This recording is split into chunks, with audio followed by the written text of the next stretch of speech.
Good evening, everybody. Thank you for joining us in person. Full house tonight. I love it. For the workshop of BrainDrain.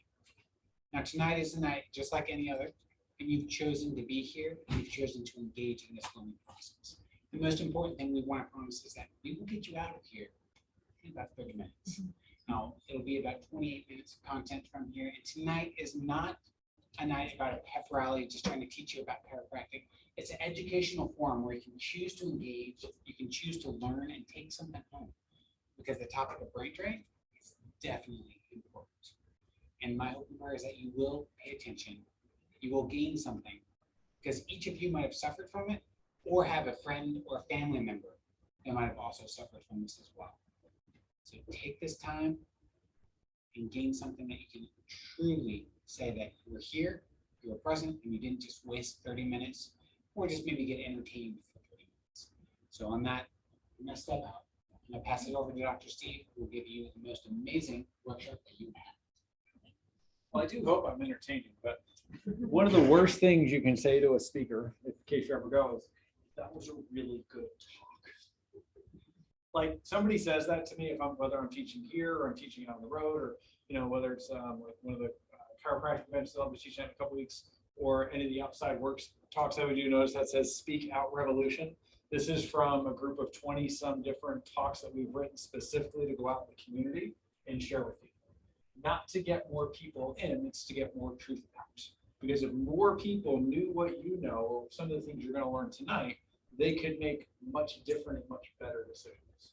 So if you ever say that was a good talk, do you think that means that person is going to go do something different with it? Probably not. Like, that was entertaining, just like going and seeing a movie, and then you're just going to move on. So one of the asks, so you can be prepared and thinking about it, is I'm going to ask everyone for one of three things. Is something you took away from tonight that you learned differently, someone you're going to share it with, or a group or a community that I need to go out and share this information with. Because now that it is a little more acceptable for people to go out in public together and gather in groups together, we're recommitting to me getting out ideally for 4 hours a month, doing what we call our community service. So that's me getting out and doing these educational topics, or maybe they want a special one written like the place that I went to last week that was a little more detailed towards team development and things, so that we can get out and share more of the proper information. Tonight's conversation is absolutely about brain drain. And before we go into a little bit more detail about it, does anyone ever feel like they're living in a state of brain drain? That's why you're all here. I can tell I was there earlier today. It was just about time for me to come into the office. I just finished a bunch of coaching calls, and I was like, oh, I need to lay down for like 5 minutes. So without being too jokey about it, have you ever been in a conversation with someone and they just seemed confused? Or like you asked them a question and they did kind of that, like it took them a little while to like respond. Or maybe we asked them a question, like they closed their eyes and they kind of lean back and you go, but they kind of see. But they're struggling to search for the answer. And I want to make sure I share this the way I intended to. I can remember we had, with our previous tech, we had a patient, and I'm going through what are called the green lights of day one.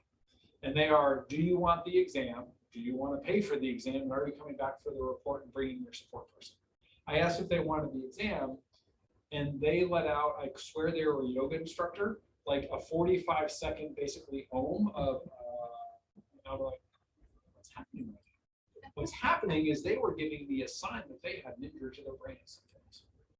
Because brain drain, the conversation is really about something called post-concussion syndrome. And as we're going to discover based on the numbers, many of the people sitting in this room, myself included, could be living in a post-concussion syndrome. Because we often think about concussions as something that we only get it when we are knocked out. Yes or yes? So if somebody gets knocked out, you think probably concussion. I'm going to tell you the stat in a couple of minutes of the number of concussions that happen, and the person never loses consciousness. Speaking of brain, I did hit record, right? I haven't hit record in a long time. Yeah, it's recording. Cool. Make sure. So how about some of these things? So memory complaints. That's funny because I just had one of this. Maybe I'll tell the story of a concussion that I had and how I didn't realize it for a while.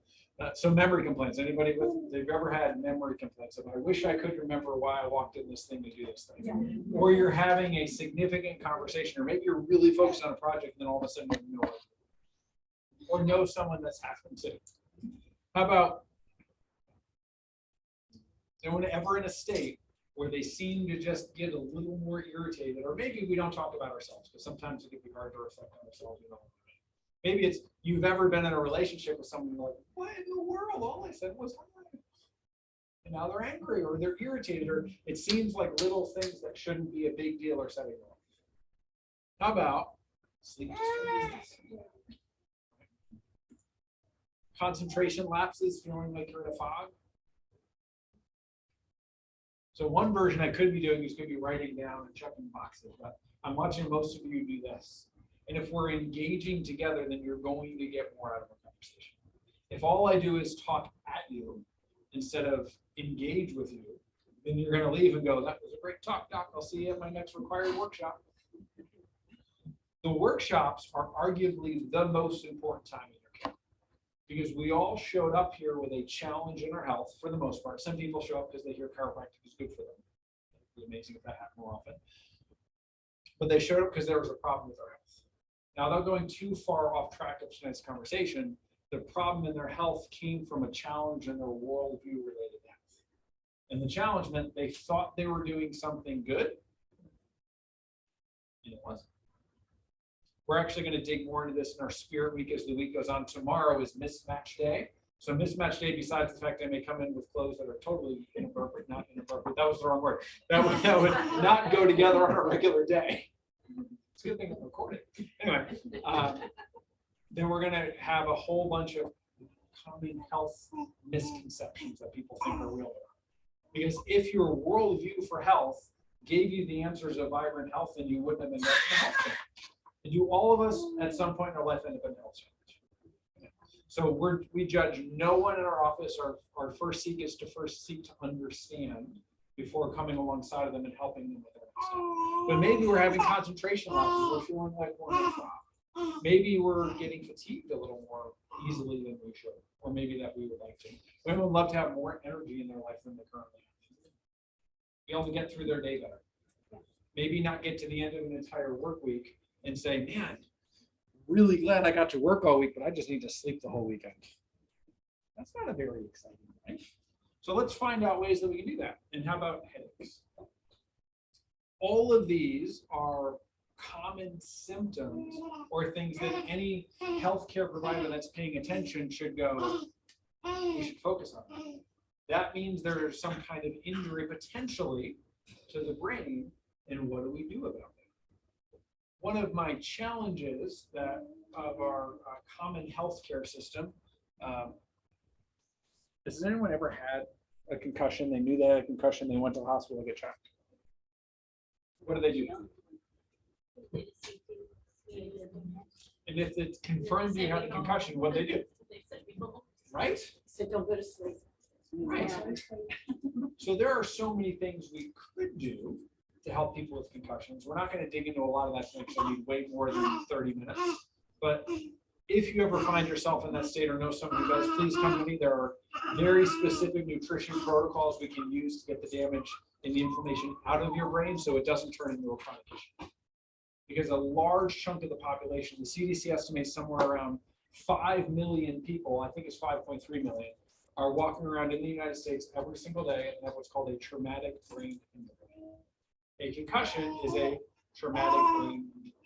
So sometimes think, oh, concussion, no big deal, it happens. We're told to go get the CT. Maybe we found a concussion, then they sent us home, and oh, now I'm going to be fine.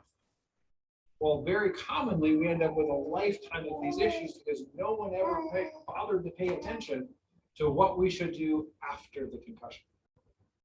So chiropractors, the reason we're talking about this is chiropractors really are brain and nervous system specialists. Most people show up because they're in some kind of pain or have some kind of physical challenge. But the truth is we're not working with your pain or your physical challenge. We're working with your body's ability to interpret the world around it and basically reprogram your system to work better. So in subluxation-based chiropractic, which is what we do in this office, it's about removing this irritation to the nervous system. whether it's a post-concussion syndrome, or it's a subluxation of the spine and allowing it to work better. So could we imagine together that if you had a concussion and then you had all these subluxations in your spine, and maybe your spine had curvatures where it shouldn't, you have decades of degeneration and arthritis, that increased stress could maybe cause more issue later. Our body can only take so much stress. And when symptoms like this show up, and we're on like our first slide, it's because it's too much stress load for your body and it's reacting to it, or too much stress load for your brain. So let's talk about kids in sports. So you've noticed we take care of some kids here. So the average, there are 21.5 million kids between the ages of 6 and 17 years old who are playing team sports. It just so happens to be like the first week of school in a lot of cases in our state. Does anyone know kids who are playing sports? Do any of those sports maybe have some kind of impact related to them? I remember a time, it was earlier in my career, that there was a chiropractor who was on I'm going to use the word vendetta purposely, but he was trying to figure out how to make soccer helmets. So soccer was less impactful on the brain. I think soccer, they can hit that ball a little bit. But When they collide. Well, it's not even when they collide. It's actually been shown that the hitting of the ball, or the header of the ball, or the passing it back, I didn't play soccer, but whatever those proper terms are, is enough to actually create chronic brain injuries or traumatic brain injuries. So it's additionally estimated that 1 in 5 high school athletes sustain a concussion during a season. So how many seasons does the average high school athlete probably play? 4. How many sports do they probably play? More than 1. That means every year in every sport they're playing, 1 in 5 have a chance. Now, if they're playing 4 sports, or they're going to play probably for 4 years, or maybe they're playing multiple sports like most high school athletes, you can do the math yourself. It's a pretty high number of our kids are having this issue. And then it's estimated that 33% of high school athletes who have a sport-related concussion will have another one within the same year. This is a big problem that nobody's really talking about. That's why we're doing it here. So how common are concussions or traumatic brain injury? So the statistic is that 4 to 5 million of them happen every single year in the US. And that around 5.3 million Americans live with that TBI, traumatic brain injury, and disabilities related to it. It's not just that they had it, they now have a disability because of it. So what if our healthcare providers, and I use that word a little loosely, but they're crisis intervention, thank God they exist. We all need crisis intervention at different times in our life. But what if the response was, oh, you have a concussion, go home? What if it was, here's the nutrition to give your body, here's the things to do to actually help your nervous system heal, so you don't end up as one of these statistics? That's not what happens right now. So this is a graphic of a front to back. So what could be a situation that someone may find themselves in that could cause an injury? Car accident, right? Car accidents are really, you're minding your own business, you're sitting at a stoplight, doing exactly what you're supposed to be doing, and somebody comes up behind you and hits you at an unknown amount of speed. Well, the brain, we are created pretty ingeniously. So inside your skull are all these little suspensory fibers, and your brain is supposed to kind of just like float in there, just kind of happily, not really touching the sides. So we think about this issue as a car accident, a big impact, a big hit, and the brain is shoved forward and it's shoved back, and it actually hits into the skull, and the brain is now bruised. Well, it doesn't actually have to hit into the skull for that to happen. Remember how we referenced soccer? So the hitting of the ball is hard enough to actually bruise your brain. Now, if you're a soccer player, or maybe a football player, or any of these contact sports, how often are you possibly doing that? And then we wonder why so many of our kids are now showing up with other issues. Like, we didn't even talk about the increased prevalence of things like anxiety and depression and ADHD and all these other problems that we're currently just medicating away, but we're never really looking at one of the potential sources of it. So another version to look at is, so the type of traumatic brain injury is called TBI. So I know it's there, but help me out. Let's make sure we're not in the brain fog and doing a lot of talking. What does TBI stand for?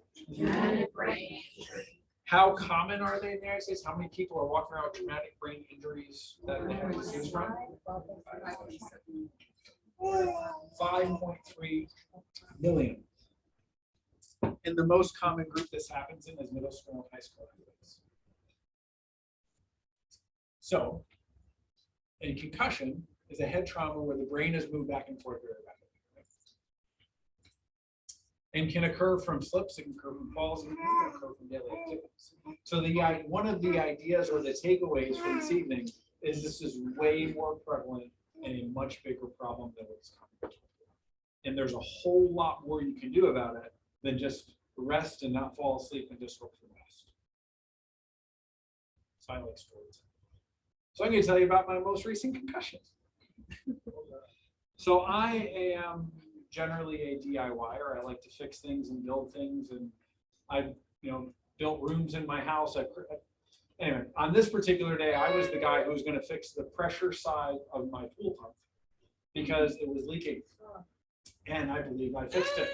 I've never fixed the pressure, so it's the part that if you have a pool cleaner, it's where it puts a ton of pressure out.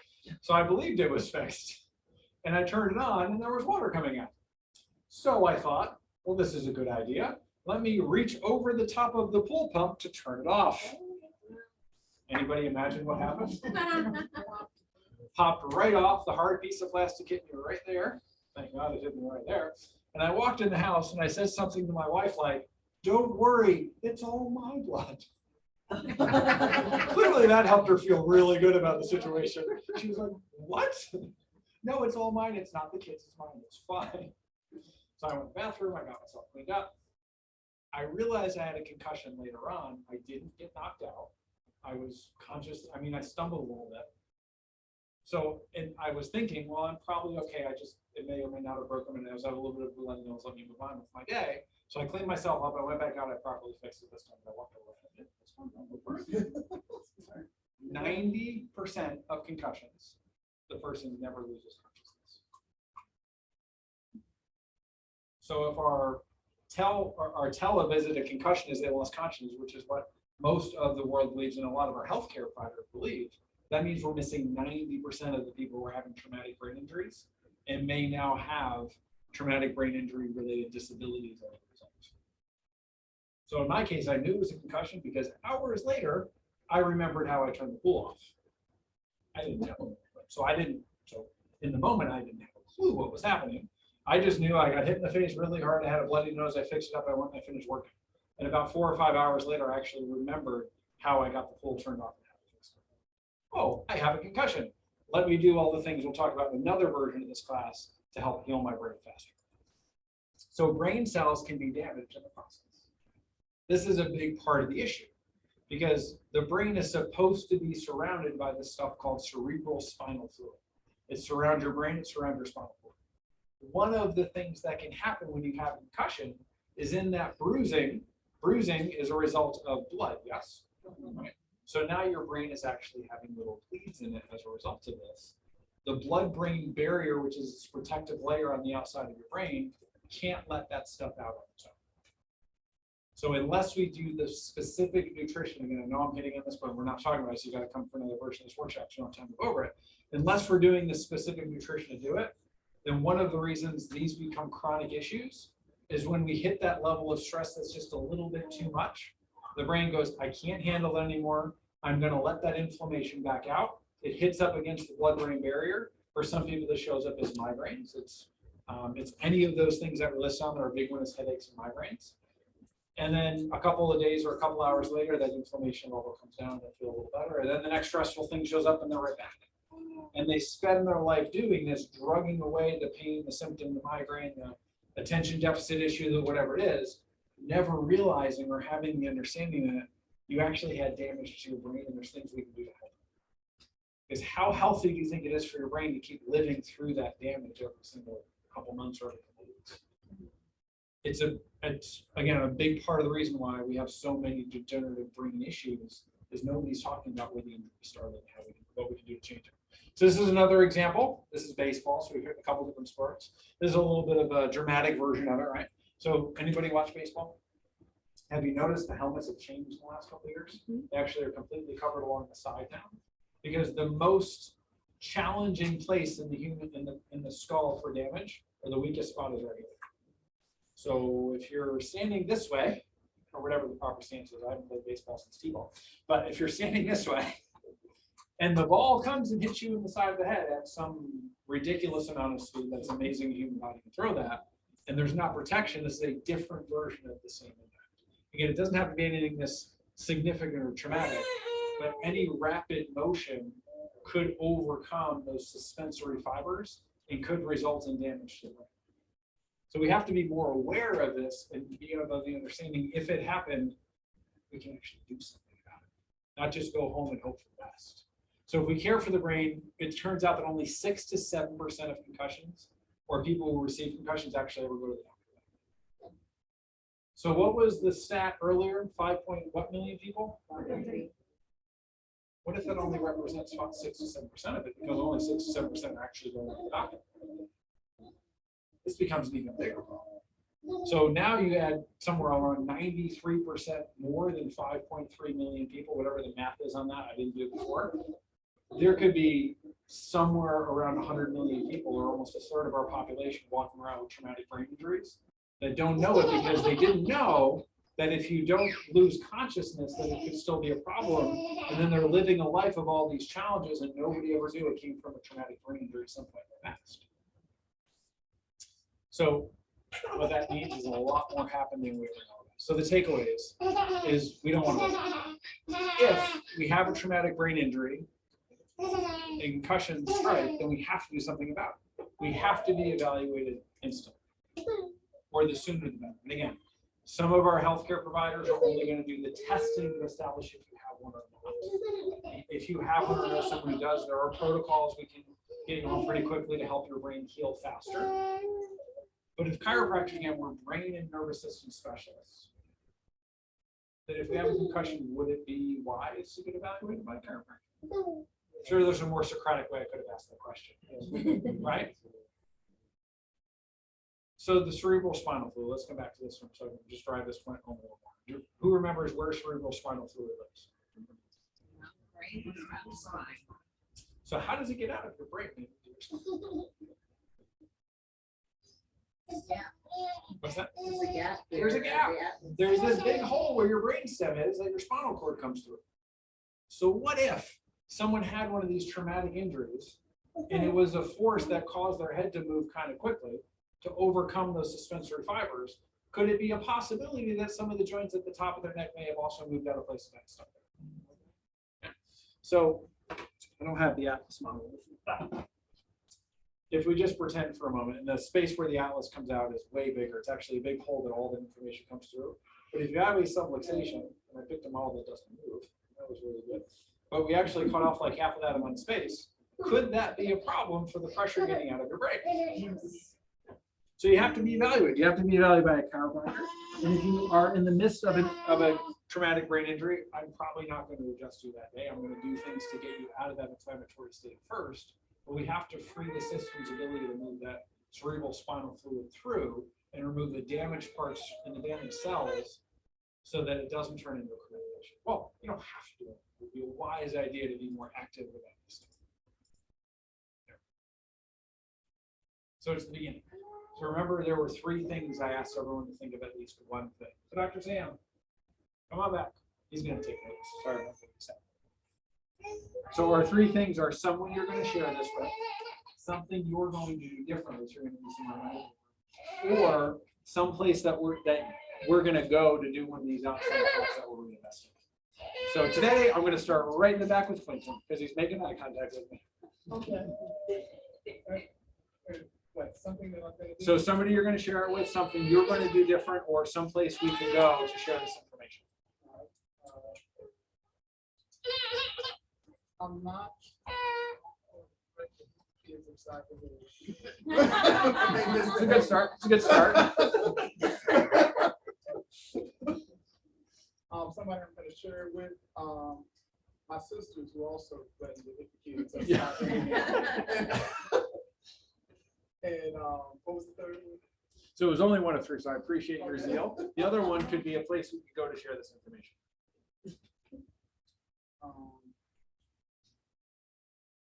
Actually, probably my nephews who play sports. Awesome. So maybe for one of their teams or something. Yep. Awesome. Let's come up this side and then down this side. It was funny to talk about this tonight. My friends friend got into a car accident and she has concussion headaches. We're talking about having to do surgery on her spine because it's inflamed. And I asked her, I said, has your friend seen a chiropractor? Because I know one thing about inflammation and nutrition, like if she can turn around her nutrition, then it can help heal her versus having to do surgery. I didn't get an answer to that question, but I just Okay. asked my friend, was like, we're talking about this tonight. I don't know if it's allowed to send her a link to this talk so that she can kind of be like, okay, it's a possibility that something else will help before she goes to have surgery. She's getting miserable. She's really miserable, depressed, work from home, headaches. Is on all this she medication. local or can I find her somewhere? She's on this side of it. She's on this side. Let's encourage her to be here. And this is going to go on YouTube later today or tomorrow, so she can jump right into the camera. I'm going to not walk the dog at night, so I don't fall down. Oh, okay. That's a good idea. Or a flashlight. Yeah. No, I think, like I share stuff about chiropractic at work all the time, but a lot of people in my life just blow me off. They're like, yeah, I tried chiropractic. You know, I feel a lot of that. So maybe I'm going to try to think of ways to answer those objections better because I find value in it. So I want to go on a whole rant about that, but we're at time, so we'll connect on that later.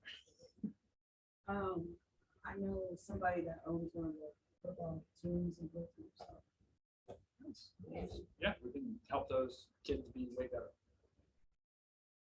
It's very clumsy for him. Okay. So we'll keep that in mind on here with me. Okay. Keep an eye on Kevin and I about any potential concussions and remember that you don't have to go out. Yes. And 90% never lose consciousness. I will continue to, share this with the military, especially my boat, because John out of box. A lot of hard places. Yeah. Him had to play times on the boat. You've ever been on a boat that's kind of low? I'm sure like high school athletic. So I'm gonna poke you a little bit. So you work at this place where there's a lot of people that go. Yes. We could bring a message to just to plant the seed. I'm not gonna say where, but just to plant the seed. Because the worldview of what we do here is it's exactly. Kids at my church, even little kids in the sports, so it would be good because, like for me, I didn't know that was easy. I didn't know that 90% of people don't care. Never wrong time.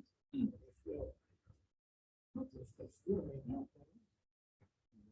So you said that most people don't have that. Conscious is that what you have to do emotion.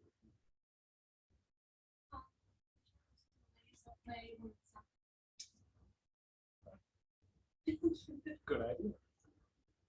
Share with her, so maybe that's Oh, what's wrong. Well, in time, she can get adjusted to. Oh, she says, I'm going to defend my mom. That's right. How about for you, Mrs. Sandra? I was just sitting here thinking about where I've been willing to get people together. And so people gather. They have. I know a lot of people. If you've ever been Gather's amazing, it's coffee house. Down the road. I have a friend who is Joe, famous, quite often. Okay. And we've been there, and I didn't know about this. I know only here.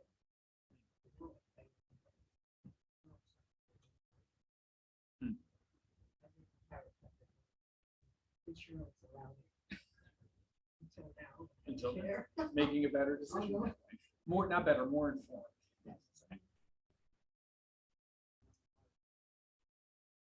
Hard at work. Good idea. She'll appreciate that.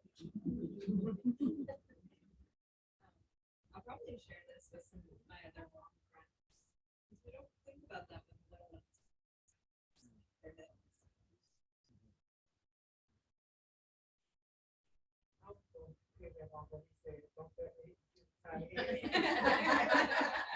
But, my daughter just started high school, and she was interested in playing sports, so. And maybe So it doesn't mean don't play sports. It means let's know what to do if it happens. Awesome. So thank you all for coming tonight, being open and sharing. Remember to take something with you, share it with someone else, because if you just keep it for yourself, that's not really cool. You know, if we keep something for ourselves that could help someone else, I don't believe that works in my worldview at least. So remember the things you said, Dr. Sam did write them down, so we will circle back. But you have an opportunity to be the one to make the change for someone in their life so they don't have to end up a statistic of this traumatic injury. Right? Have a great night. Thank you.